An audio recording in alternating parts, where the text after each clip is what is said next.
Nah, tapi itu teman-teman pembagian Imam Ghazali. Nah, kita boleh bagi lagi versi akhir zaman, ya, biar lebih gampang. Biar lebih gampang, ya. Nafs itu sesuai ayat tadi, yahulu bainal mar'i wa qalbi. Bahwa mar'un, seseorang akan dijarak dengan kolbunya. Inilah satu-satunya media penghubung antara ruh dengan Allah. Maka ar-ruh yang dalam diri kita, dia ketika dia sadar, kesadaran dia kepada siapa? Ahmad. Kolbu ketika dia sadar, sadarnya kepada Muhammad.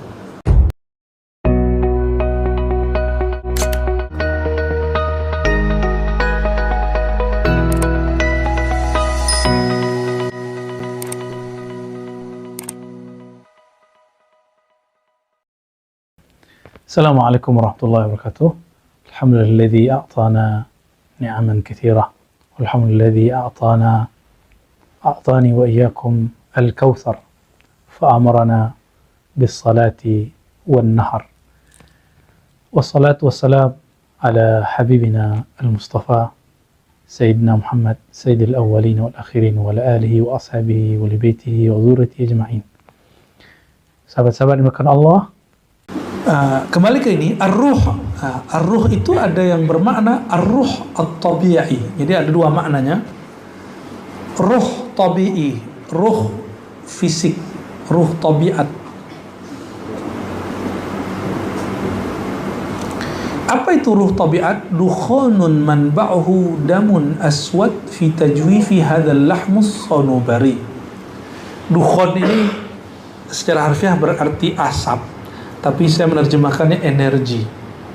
Energi yang sumbernya ada pada darah hitam, darah kental yang dipompakan di dalam rongga jantung.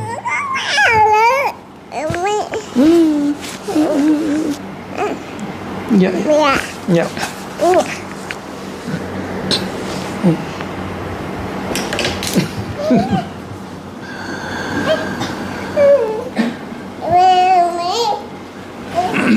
Jadi darah itu ada energi nggak di dalamnya?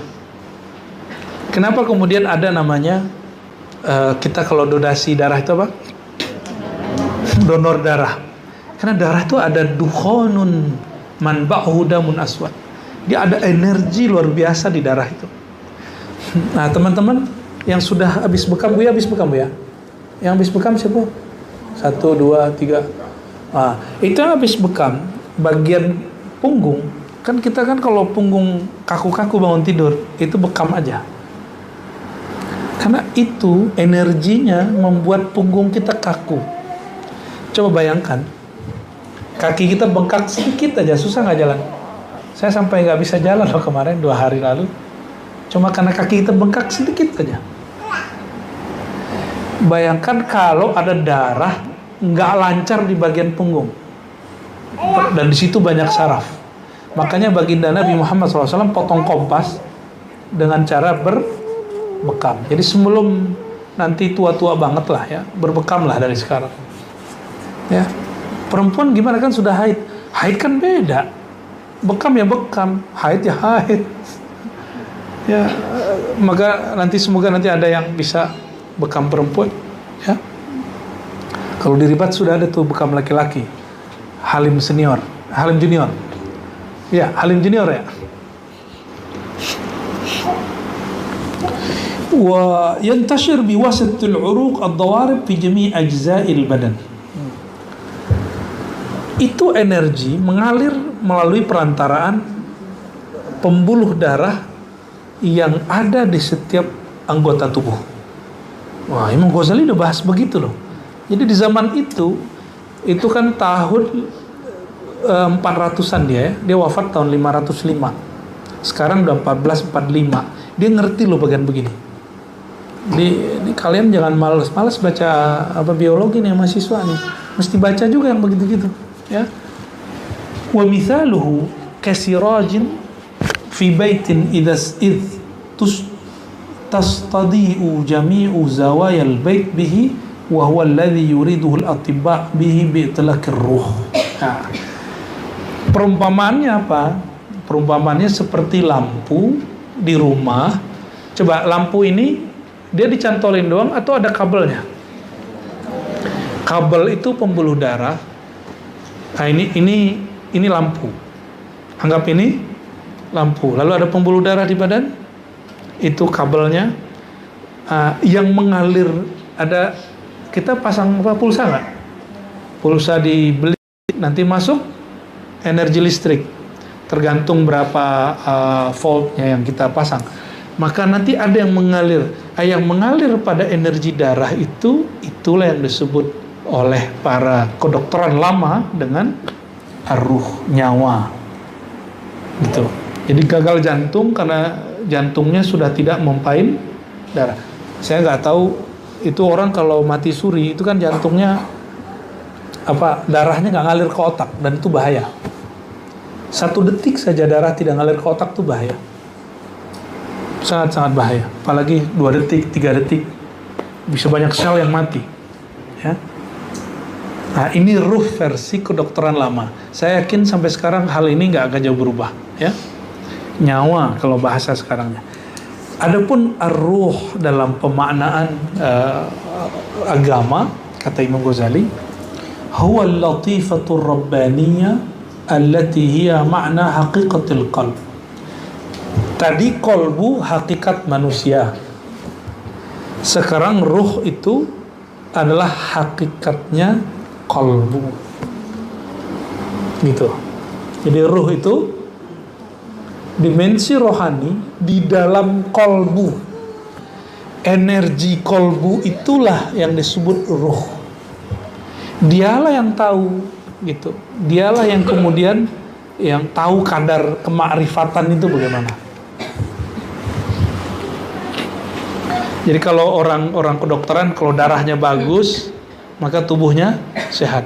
Kalau ruhnya menerima energi ilahiyahnya kuat, barulah orang yang disebut kuat. Inilah yang terjadi pada Ahlul Badar. Mereka nggak makan bulan puasa, 313 orang bisa mengalahkan ribuan orang. Kenapa? Karena ruhaninya terhubung dengan energi al-latifah ar-rabbaniyah itu. Jadi sudah kebayang nih sistem di tubuh kita. Farruhu wal qalbu mutawaridani ala dhalika al-latifah ala nusukin wahid wa ilahi al-isyarah. Ruh dan qalbu inilah yang kemudian satu dimensi dalam latifah rabbaniyah. Inilah yang disebut dalam Quran, wa yas'alunaka 'anir ruhi qulir ruhu min amri rabbi. Jadi teman-teman, kalau disebut ruh dicipta, itu ruh yang disebut oleh orang-orang kedokteran. Itu makhlukah dicipta. Tapi ar-ruh yang disebut di Quran, tidak ada satu ayat yang menyebutkan bahwa ar-ruh itu dicipta. Karena Allah tidak menyebutkan dia dicipta, kita juga harus ngikut kata Allah. Gitu. Itu yang kita kemudian sampaikan. Tapi kok banyak yang salah paham. Ya. Tapi ya sudahlah. Ya. Karena orang salah paham, fa innahum la ya'lamun. Ya, kembali ke kajian yang tadi, orang nggak ngerti mau gimana. Ya. Terus kamu nanti dianggap musyrik sama dia, ya terserah dia. Ya. Betapa capeknya orang yang kecil kesalahan kita, siang malam dia dengerin kita cuma cari kesalahan. Hebat bener itu ya. Jadi Buya Asfi itu ada orang yang nonton dia cuma mau cari kesalahan dia.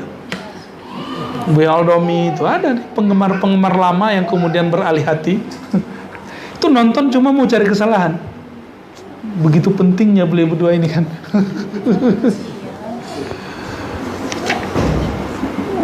Ada gitu ya. Orang capek-capek, dan betul mencari kesalahan orang itu sangat capek, melelahkan sekali ya. Yang ketiga, an-nafs. An-nafs, apa itu an-nafs? Nafsun, kita sering menyebut kata nafsu.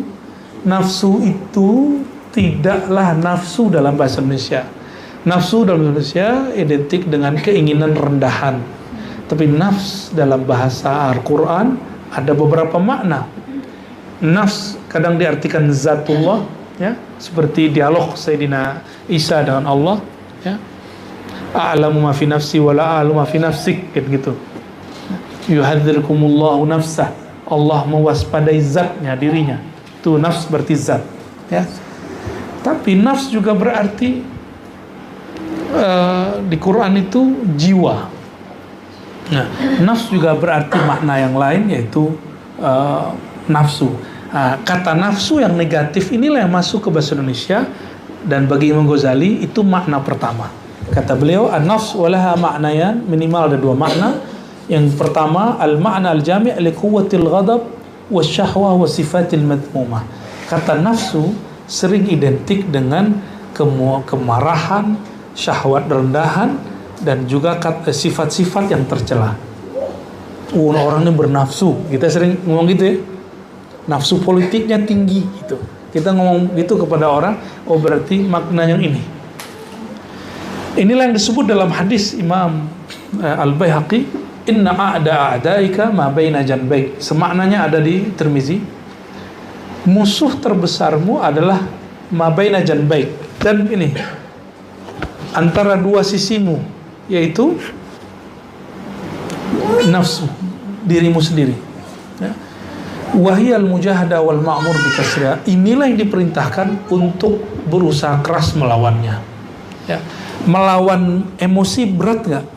Oh berat, sangat berat. Melawan syahwat berat gak? Lebih berat lagi, ya.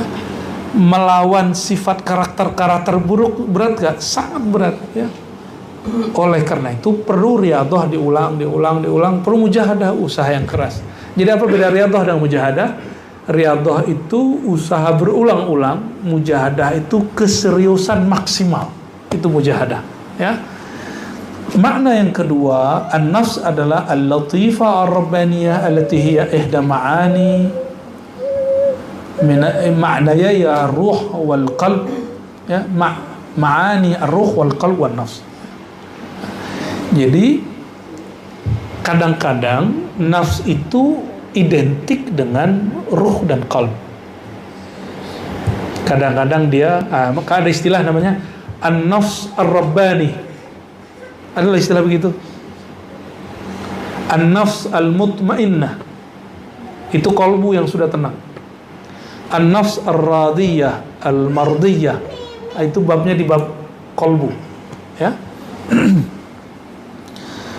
Berarti kalau begitu kita harus pintar membaca teks, ya. Ini nafs yang mana? Apakah nafs yang pertama yang identik dengan syahwat syahwat yang buruk, sifat yang buruk, ataupun kemurkaan, emosi, atau nafs yang kedua, ya. Wahia haqiqatul insan allati tumayyiz biha ala sairil hayawan. Nah, inilah yang membedakan dia dan manusia. Wa idza safat wa tahallat bi dzikrillah, apabila dia bersih dan dihiasi dengan zikrullah, muhya anha atharu syahawat wa sifatul mazmumah, lalu dibersihkan dari syahwat dan sifat tercela, sumiyat an-nafs al-mutmainnah. Jadi apa definisi nafs mutmainnah menurut Imam Ghazali? Satu saja, qalbunya bening karena berzikir kepada Allah. Yang kedua, qalbunya dibersihkan dari syahwat dan sifat-sifat tidak terpuji, barulah jiwanya tenang. Seperti anak bayi, kalau anak bayi ini pakai popoknya sudah penuh, dia gelisah nggak? Tapi karena dia nggak bisa ngomong, dia nangis, dia gelisah, dia nangis. Cuma kita nggak paham. Pas kita pegang, udah penuh. Coba ganti, pasti dia berubah. Dan lagi di zaman, dia nggak nangis lagi. Sama, bayangkan roh kita bersemayam di tubuh yang di situ syahwatnya sedang menggelora, sifat-sifat buruknya sedang menggila, maka roh kita gelisah. Jadi kapan seorang gelisah? Apabila dia jauh dari zikrullah tadi dan dia kemudian membiarkan dirinya terjebak pada syahwat-syahwat yang tercela itu. Nah, tapi itu teman-teman pembagian Imam Ghazali. Nah, kita boleh bagi lagi versi akhir zaman, ya, biar lebih gampang. Biar lebih gampang, ya. Nafs Nafs itu sesuai ayat tadi, yahulu bainal mar'i wa qalbi. Bahwa mar'un, seseorang akan dijarak dengan kolbunya. Mar'un. Berarti ada istilah lain tuh mar'un. Ada akal, ada mar'un, ada seseorang. Maka kita bagi, ada sisi zahir manusia berdasarkan yang tadi, latifah yang apa? Ada yang zahir, ada yang latifah rabbaniyah. Nah, yang zahir ini jantung ada pada hewan, ada pada yang mati, ada pada kita. Oke?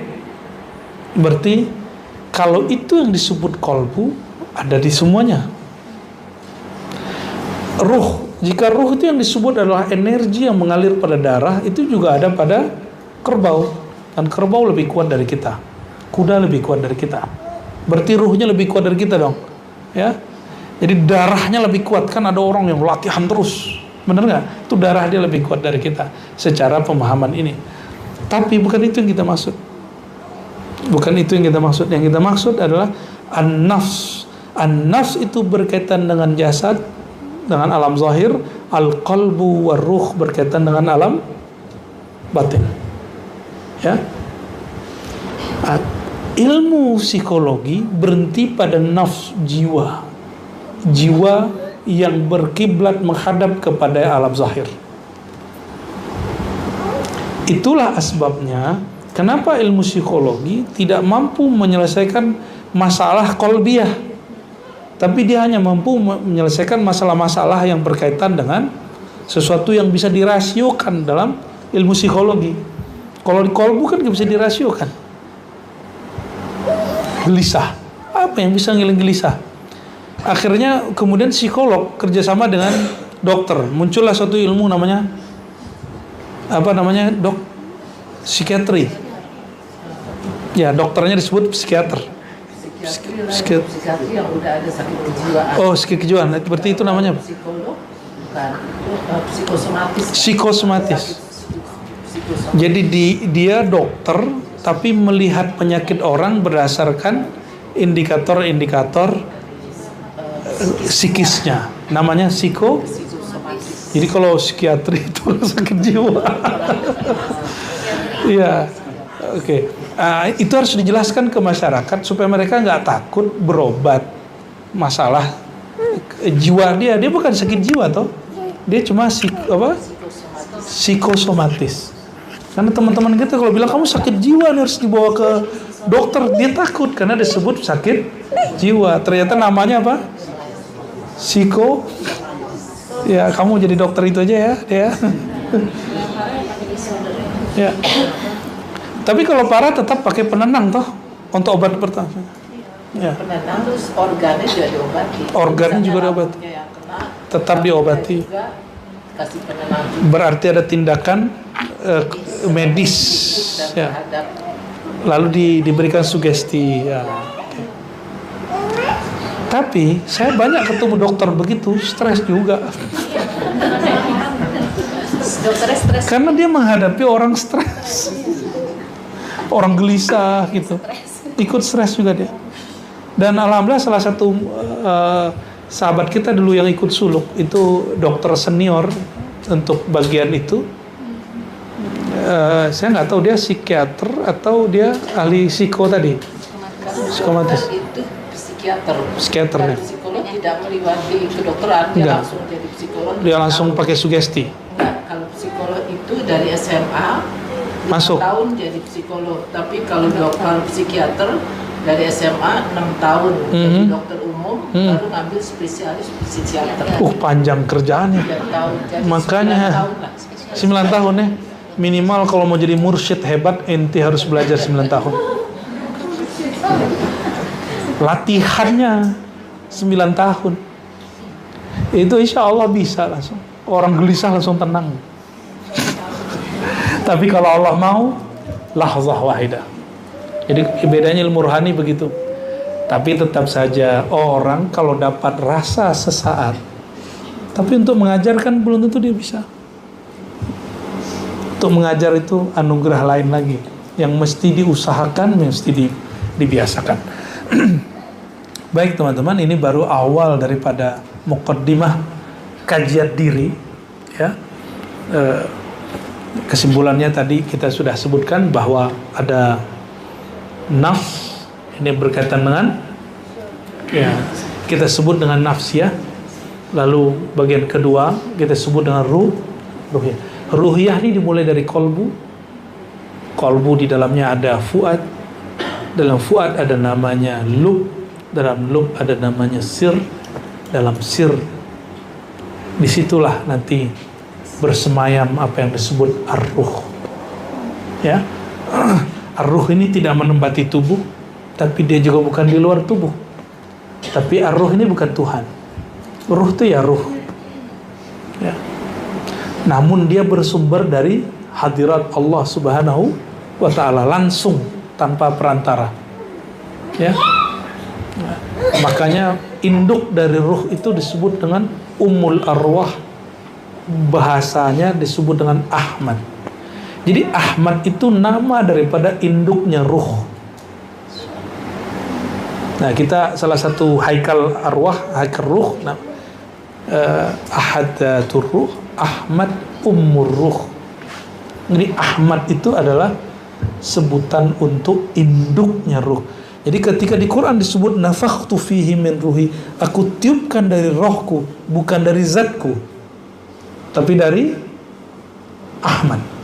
Nah, inilah satu-satunya media penghubung antara ruh dengan Allah. Maka ar-ruh yang dalam diri kita, dia ketika dia sadar, kesadaran dia kepada siapa? Ahmad. Qalbu ketika dia sadar, sadarnya kepada Muhammad sallallahu alaihi wasallam. Karena qalbu ini mentadbir tubuh. Ya, tubuh ini adalah buah daripada nur Sayyidina Muhammad sallallahu alaihi wasallam. Maka teman-teman, sahabat-sahabat semua, ini kajian serius tapi alhamdulillah bisa santai, ya. Bisa dicerna, ya, karena sudah masuk langsung ke dalam kajian hati, kajian diri. Dan ini yang kita cari-cari di kitab Ihya Ulumuddin. Dan inilah kekhasan daripada Imam Al-Ghazali, dan boleh juga disebut inilah kerjaan ahli thariqah, ahli tasawuf. Ngurusin kolbu itu, ngurusin nafs, ya. Tapi kalau yang mampu sampai ngurusin ruh, nah itulah yang disebut wali-wali kutub. Ya, jadi kalau kita bisa ngurus nafsu udah hebat, ngurusin kolbu udah hebat, bisa ngurusin ruh, baru itu ahli, ya, al-aqtab, ya, orang wali-wali yang menjadi poros alam semesta.